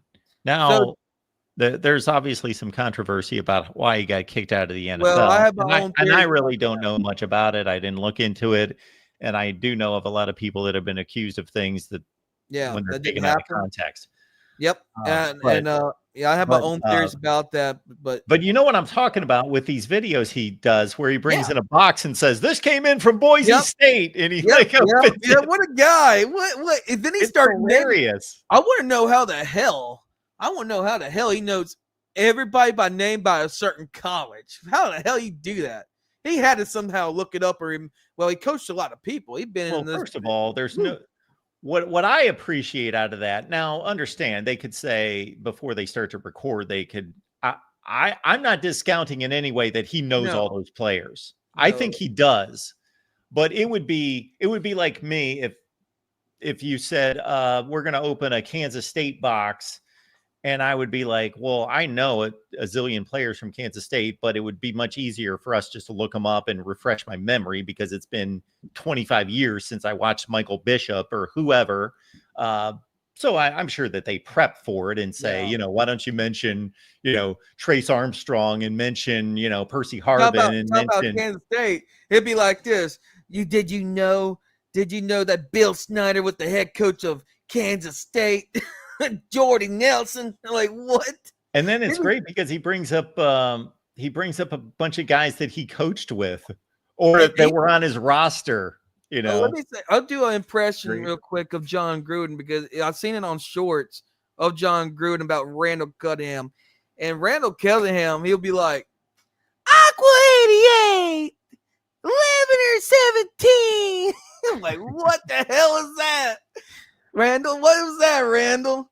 And then he's like, you better clean that up in aisle 3. That play got blown up. I'm feeling nicey. I'm like, what? it would be that guy. He is one of the greatest influencers of football right now, Mark. Oh, he's great.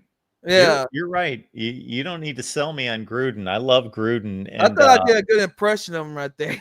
that was good. That was excellent. And also, obviously, he had what was it called when he bring in the quarterbacks? I used to watch on ESPN. It was called Gruden QB count. Yeah, Gruden's QB count. What was it? That's what reminded me when you were cutting on Randall Cunningham that he used to bring in, the quarterbacks, and then he'd want them to call it out, and he'd get on them if it wasn't forceful enough or. What's funny? The people that are in the NFL and college, like Kellen Moore, he had Kellen Moore on his QB count.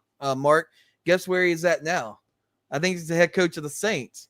Anybody that came through the QB count or anything around John Gruden, they have done great. The last time he coached at the Raiders, he started not very good, but you got to start somewhere. He almost took his team to the playoffs in this last season before actually they made the postseason when he got fired. So he was turning in the right direction. It'd be a perfect fit for Florida. He lives in Florida. Is FFCA is in Florida. He'll be feeling right at home. Don't you think he got something to prove, though, Mark? He got something to prove. He really does. So you think Gruden be the best coach or be Lane Kiffin? Well, the thing that I would be concerned with is Gruden's been gone for a long time and obviously not proven himself in college football and in current college football. So I think it's a reasonable risk to take. But Lane Kiffin is more of a proven commodity in college football in today's game. The only way I would not say Gruden would be the best fit is because you look at Bill Belichick. You look at Bill Belichick, how that working out, but I ain't gonna lie. And the more Bill Belichick coach in North Carolina, the team's terrible. That's one. The first thing, the team is terrible. Number two, Bill Belichick is making it more of himself than the team. He has not got that swagger since the Patriots and Tom Brady, and it caught up to him by having underrated players, very, very not under the radar players, then highlights to help Brady. And now it's all starting to creep in North Carolina and see what he is about now. I think, but John Gruden's not like that. But if I was looking at Bill Belichick, I'll be very careful about John Gruden too. I'm not going to say I love John Gruden. We just say that. He'd be better, way better than Bill Belichick, but I can understand what they're thinking, like how this NFL thing, coaches are coming to the college football. How's that working out? The best person in college football, Mark, is Dan Mullen going to the NFL. And as a former Gator, and I hated him for it, he is one of the best schemers. He utilizes people he never recruited or care less about, and somehow he makes it work, Mark. And that what incredible. He's a good schemer. He do not develop players. He don't recruit players. He does good the best he have, and the bet he could go into an NFL draft, and I bet Dan Mullen be like, I want him, and I can make this work and take a Super Bowl team. But he did not like the recruiting part, Mark. And so I think when he got bummed out, he's starting to care less. But Dan Mullen and the UNLV, he's taking that team somewhere, but he also could be a good NFL coach. It could be different ways. What do you think? What, Dan Mullen coaching in the NFL? It could work. The way I Well, just explained, he's Sure. a good schemer. He's a great schemer. Oh, yeah. I don't care. I hate him. I don't like Dan Mullen. I really hate it. If we had him back, I'd be happy to have him back because he is good. Yes. He's Yeah, an he's excellent good. football coach. He gets in his own way with all of his antics and his stupidity. Yeah. He's very snarky. You know this better than I do, but because you love the Gators and we're closely invested in the situation. But the team that he led to the SEC championship game in 2020, and he won 3 consecutive. Well, he would have won 3 consecutive, but he lost the when he had no players against Oklahoma. But he had won the 2 BCS games, and then they gave Alabama all they could handle, and that was an all-time great Alabama team. And you put together that season, going from that bowl game, which I didn't think he handled real well. No, Not that I'm not talking about because they got blown out, but I'm talking about him making excuses, and he made some kind of stupid comment about they're really not Florida players or something like that. Yeah, and that started to turn south at the And then they go into the next season, and obviously things started to go, and he had the Darth Vader incident, then he had the running out onto the field like a knucklehead, instigating a fight, and then what else? And then the whole the shoe incident, they're 30 seconds away from beating LSU, and they only need like one more stop and they're going to win. But no, and that's not his fault that happened. It's his fault how he handled it. And then he's like, I'll tell you why. I didn't see it. I don't know what happened. It is his fault though, Mark, and I'll tell you why. Now he is a knuckle. I'll give you this 100%. One of the funniest things I've probably ever seen as a college football guy, separated from the NFL. That damn Mullen runs himself to the field and try to pick a fight with Derek Mason. Yeah. Man, Derek Mason moped that man. He will mope the hell out of him. I swear to God, Mark, you don't want to mess with Derek Mason. He got that dog in him, buddy. Oh, yeah. He might not have the best. That barrel-chested dude. Yeah. Oh, my Derek God. Mason, no. But he is very snarky, and I don't think the players respected him either, Mark, because of culture. Look, I mean, Urban Meyer's put fear, and that's maybe too far because I've read a documentary, seen a documentary how they really practice. He put the fear of God in all of them. But Dan Mullen, he kind of laid back and he's like, hey, as long as you pray great, I don't care. And then all of a sudden the wheels started turning and they fed off that success. And all of a sudden they're throwing shoes. What I was leading into also, Trey, is that I think he might have a chance better in the NFL because in the NFL, number one, most of these guys, most of them, almost all of them, they're at least professionals. They at least know, how to show up, how to study film, how to like they're going to do their, it's not like you got to keep track of 105 guys that are 17 to 22 years old and you don't know where they're going to be. They're going to be in class, if they're going to be raising hell that night, whatever. You have those issues in the NFL, but they're just fewer and far between, and you got less players to track. You don't need to keep them in class. You don't need to worry about any of that in the NFL. When something happens in the NFL, the league takes care of it. The head coach, he has nothing to do with it. If somebody does some knuckleheaded thing and they're out and they get a DUI, the league takes care of it. Yeah. In college football, it's up to the head coach to decide, what are we going to do with it? Are we going to suspend him, not suspend him? Like, you can wipe your hands of all that crap and just coach football. To be honest, Mark, if I was a coach and I had my I love the traditions, I love college football atmosphere, but if you want to talk about some accomplishments and you don't have that much stress in the job, I would go to the NFL. Because there's one person, the NFL too. There's one person that is a perfect example of no stress. Yeah, you're going to have some egos. You're going to have a bunch of egos. That's the problem with the NFL. You can't have a super team. There will never be a super team that will be successful. Never. Not on the same side of the ball. That goes with college too. But you got these young men, and there's a difference between grown men, like a man, you know exactly what you're doing, versus young men. They should know what they're supposed to do and common sense and how you've been raised of knowing right or wrong. But it's a lot more harder to challenge to deal with young men that's growing into 18, 19 with those hormones versus grown men. But when they act stupid, NFL could be the police, and all you got to do is be the game planner. I love that analogy you just had. I will be an NFL coach. I would really be. I would too. Absolutely. I've always said that. Actually, that was even before the transfer portal. Now, especially with the transfer portal, oh my word, trying to recruit these kids and keep them, and they decommit and they flip flop all over. And I hate to go into this topic. I'm glad you said something about it. I'm afraid we, as the student body of colleges, I'm afraid that they're going to get contracts. I don't think they're going to ever be contracts. They have contracts with the sponsors, not with the universities. I don't think that can just make somebody just stay there, despite the contracts. Because what happens if their major's not in there? Oh, my major's not in there. But it's also in the responsibility of the student athlete too.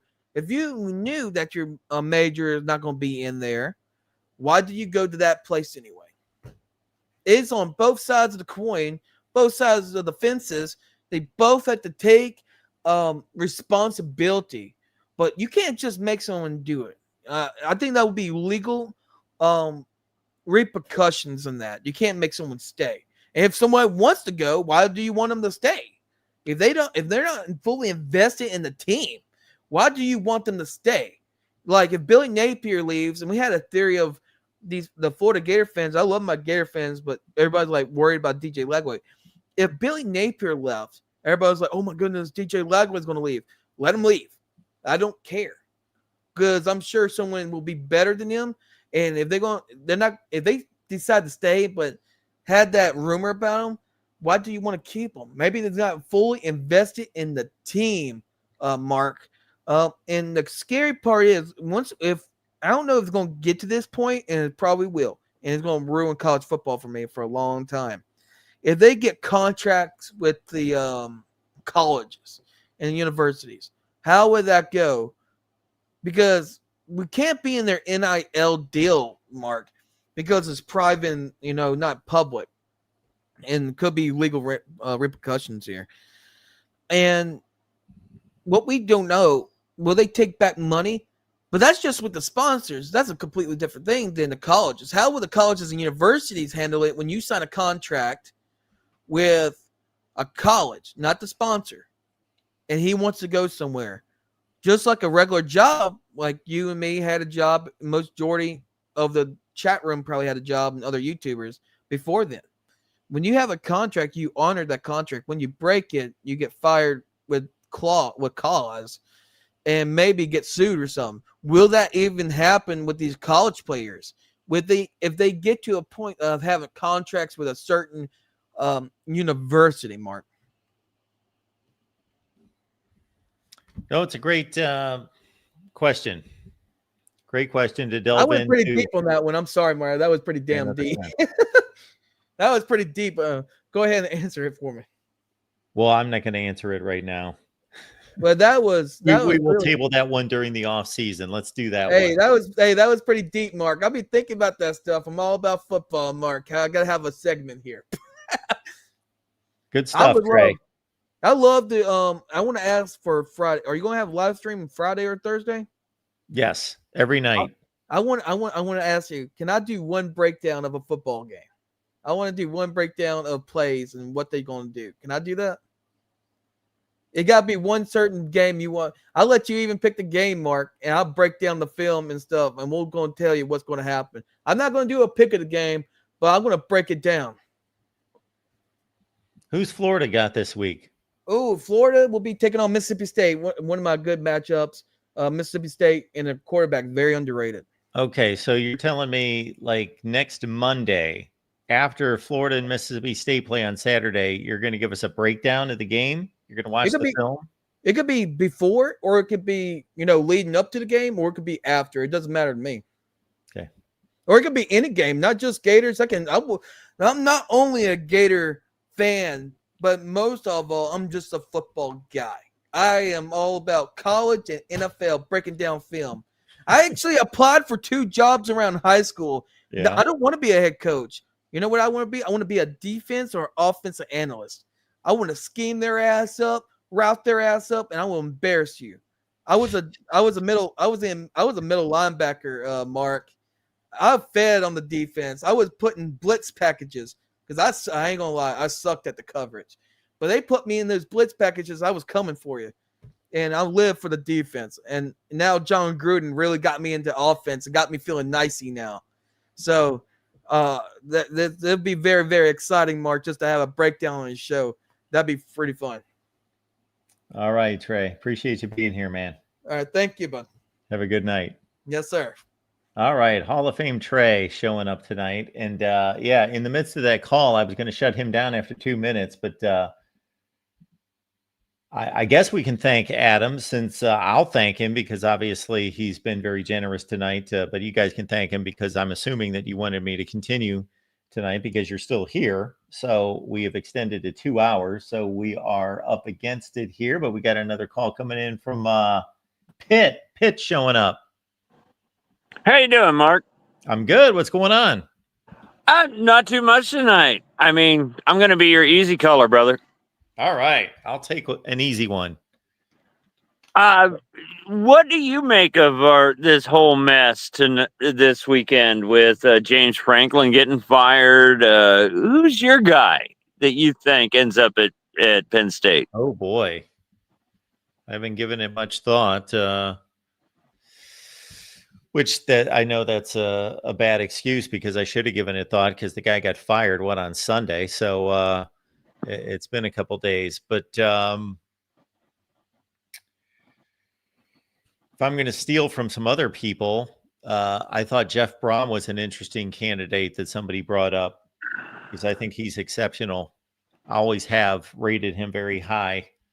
I think Matt Rule is not a good hire. Not that he's not a good coach, but I just think that they need to show that they're going to reach higher than James Franklin, and Matt Rule is not proven to be a better coach than James Franklin.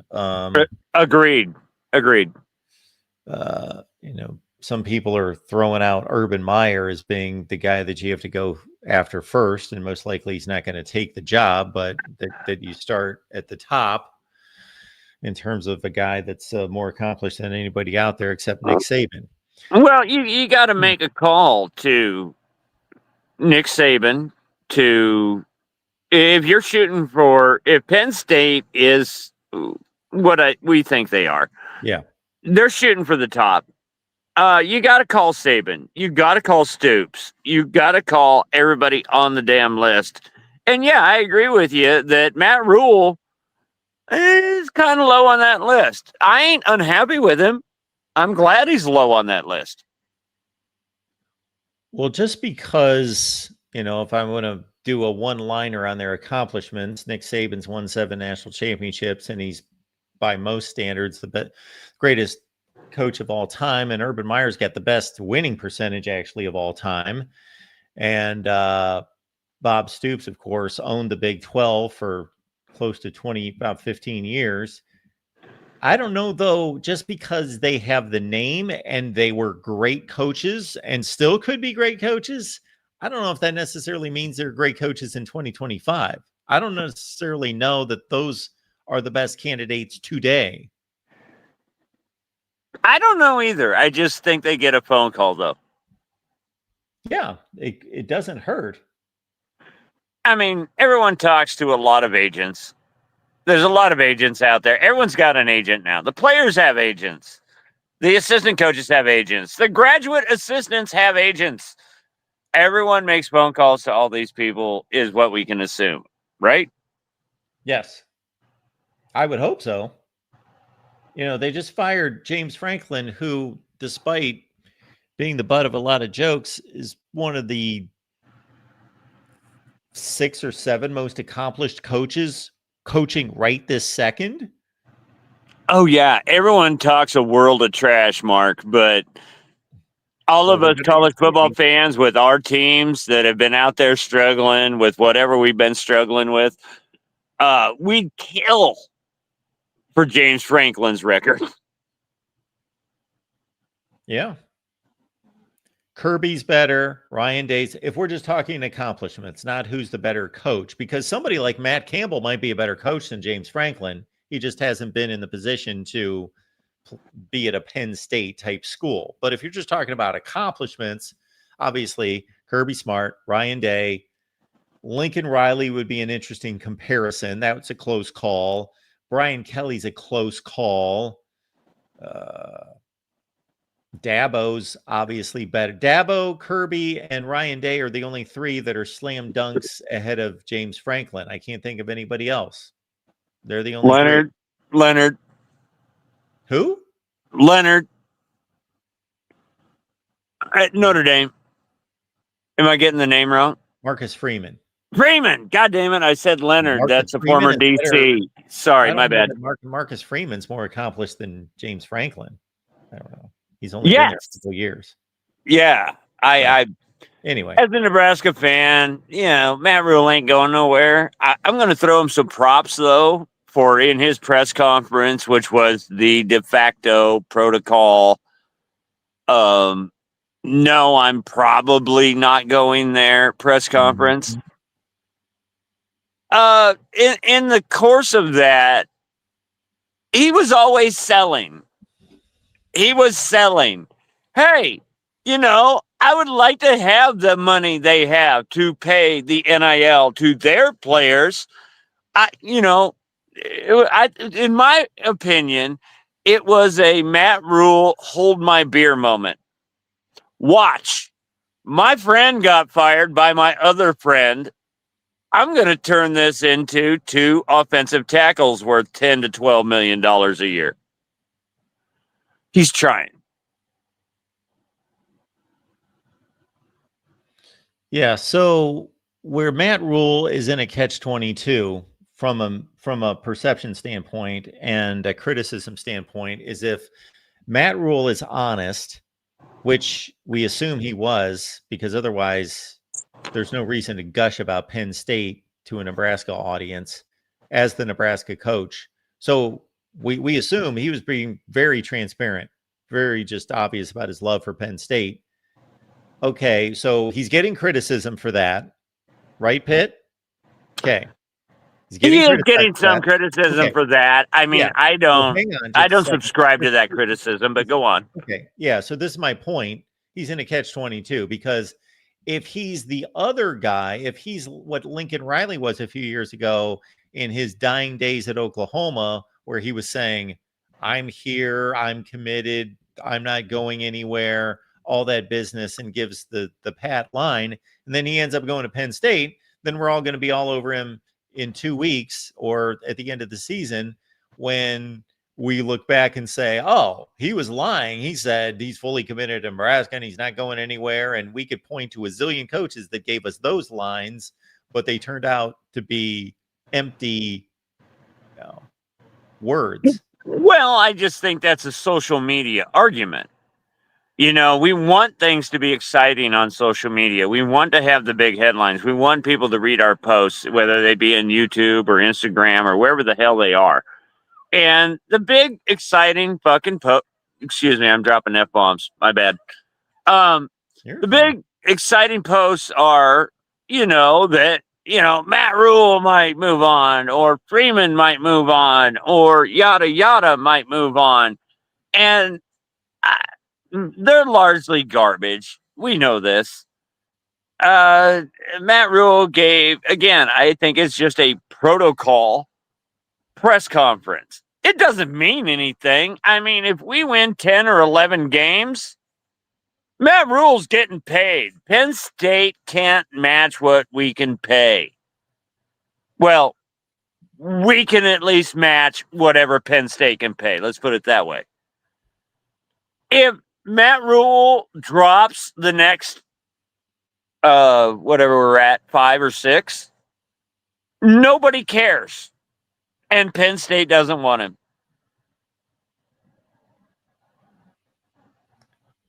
Yeah, it would be interesting to know if they are seriously looking at Matt Rule, what he's going to have to finish out this season looking like. They're sitting at what, 5-1, so it's half the season in. If he goes 10-2, how are they going to perceive that versus, let's say, they limp home at 8-4? If that's going to write him off their list, I don't know. Who was that hot name at the directional Carolina team that ended up at Liberty or somewhere? Oh, Coastal Carolina, Jamie Chadwell. Chadwell. I gotta wonder if he doesn't pop up in this conversation, Mark. What do you think? I think that checks a lot of boxes in regards to what he's proven, but I don't think that checks the box of a name that's going to grab people. And again, in a perfect world, if social media didn't exist and fan bases didn't exist and you were just hiring the best football coach, then you wouldn't be concerned with all that stuff. But they are concerned with the ripples that this is going to cause. And I don't know that Jamie Chadwell has the kind of name recognition that they're looking for. I ain't been paying attention. He's at Liberty now, right? How's he doing? They're not doing great this year, I don't believe. Now, 2 years ago was the year they played Oregon in the Fiesta Bowl, and they went 13-1. And then last year, I would guess they went like 9-4. Let me double check. We'll see here. I don't know what they're doing this year. Last year would have been Chadwell's first year there, right? So Jamie Chadwell, no, he took them to the Liberty or the Fiesta Bowl, like I was saying, in 2023. So yeah, I'm right there. 8-4 last year, and then 3-4 this year. Woof. Okay.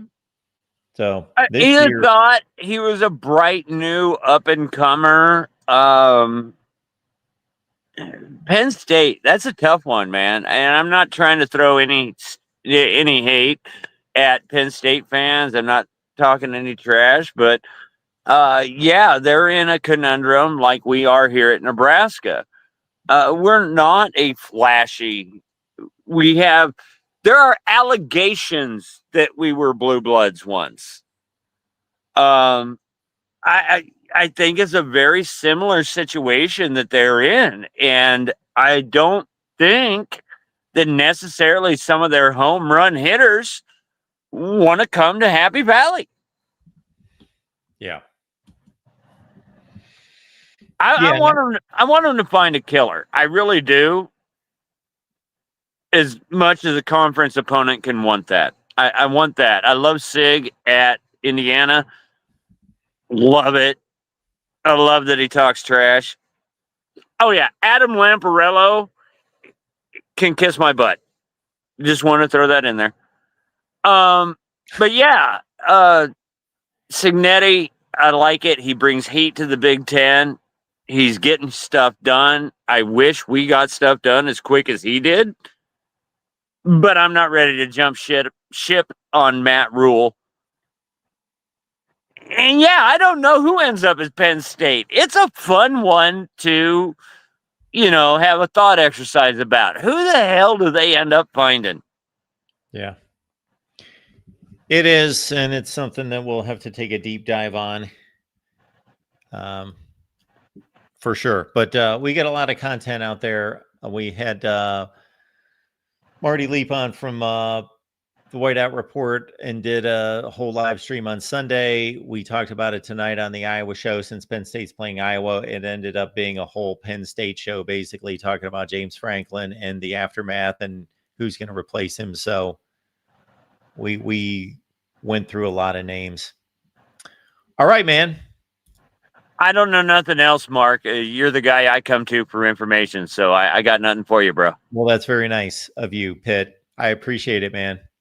Hey, take care, big guy. Take care, fans. We'll talk to y'all later. Have a good night. Well, I'm a bit humbled by that last comment. Comes to me for the information. So for a long, long time, I would have said, yeah, come here for the information. Not that I never considered myself an information guy. I'm not an information insider guy. I think that's kind of a waste of time to try to be first. And I have limited resources. I do know some people in the industry, but not enough to be where I can challenge, the ESPNs and the Foxes of the world and the CBS Sports and whomever else and whoever they hire to host their shows. So I can't compete with that. I'm just a dude.